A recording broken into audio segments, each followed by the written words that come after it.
Fabric Tip Friday. Gonna do this one while I'm covering this cub. I've did one before, but people seem to have trouble finding that video, and since I'm doing them, I'll just throw in another, and that'll take care of another week of me trying to figure out what I'm gonna do with Fabric Tip Friday about. Putting on inspection ring with a doily using UA55. I like to use the plastic top that we send on top of our 5-gallon cans as the mark. Use that same mark to cut your fabric out of whatever weight. I prefer just to use the lightweight, the 1.8 ounce. Number one, don't cut them out of wrinkled up material. Try to have good smooth rolled material or flat that don't have wrinkles in it.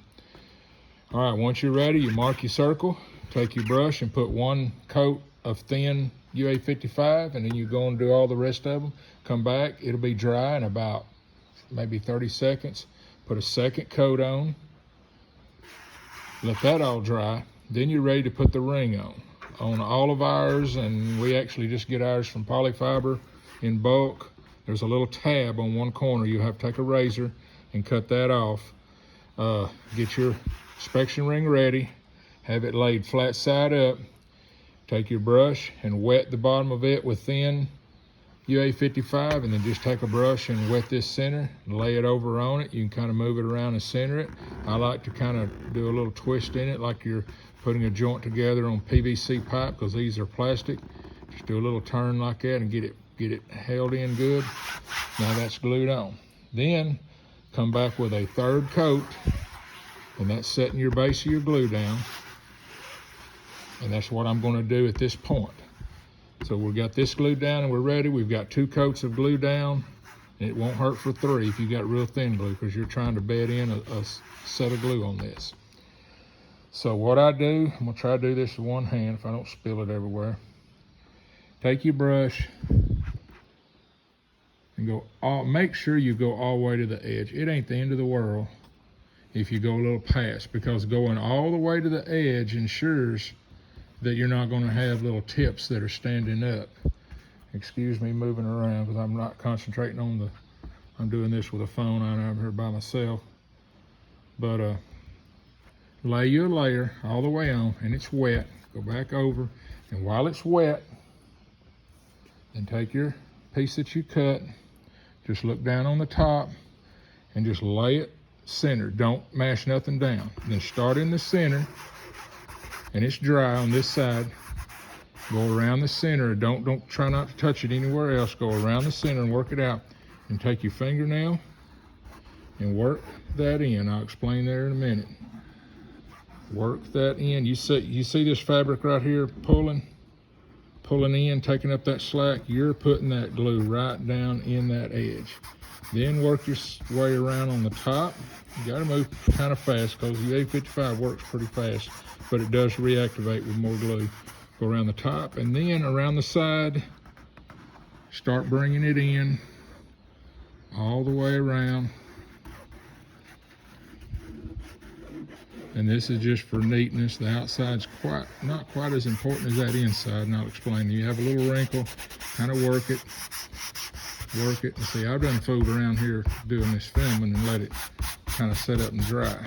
You get a little place like that, you keep working it and following it around. See, I've got a little pucker there because I let it dry. Get that done, and then you come back and wet it through. Make sure you go all the way to the edge.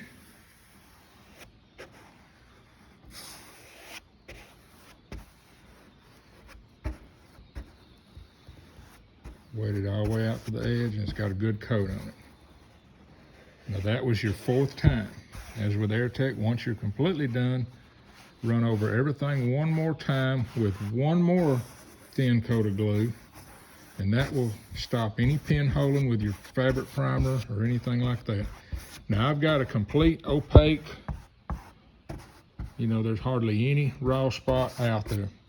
What I mentioned before about bridging this in, if you just lay one up there, and most people will just wipe them all down, and they'll go about their business, and they'll sand over them, and they'll paint, and they're all happy and stuff. But then when you get ready to cut one out for some reason, when they cut this out, right there where they bridged it and didn't really push it in that corner where they bridged it, they're going to cut it, and there's going to be a piece of fabric sticking out here, and there's going to be a piece of fabric sticking out, the original fabric. It's going to be opened up. And it will be this way also if you cut it very, very close, but at least we're gluing it down to a tiny point. And that just keeps it, you know, if it's all laid open, then you're at just the mercy of that ring stuck to the deal, and this is not really taking care of it on both sides of this. I usually cut rings out maybe 1/8 of an inch in if I've got them glued in really good, and they're just in there rock solid. And you know, once you cut them out the first time, if you really want a area like under the prop wash or something, you can always cut this out maybe 1/2 inch or 3/4 smaller, cut little V's out in it, take another piece, get you a glue, put you a bed of glue around the bottom side, then take you another ring and wet it, stick it in and stick it up to that side, and then wet the bottom of them little tabs and fold them around. Now you've encapsulated another ring, and you need to put your top, like 4 small holes in your inspection ring and thread like a little number 4 screw or something, and that just keeps anything from moving. But that's just the way. You just take your time to ensure that thing's down really good. I've seen a lot of the little doilies and the little covers we have blow off just because they get in a hurry and they're not thinking that it's like putting on tapes or anything. They just get in a hurry and don't get a good glue down.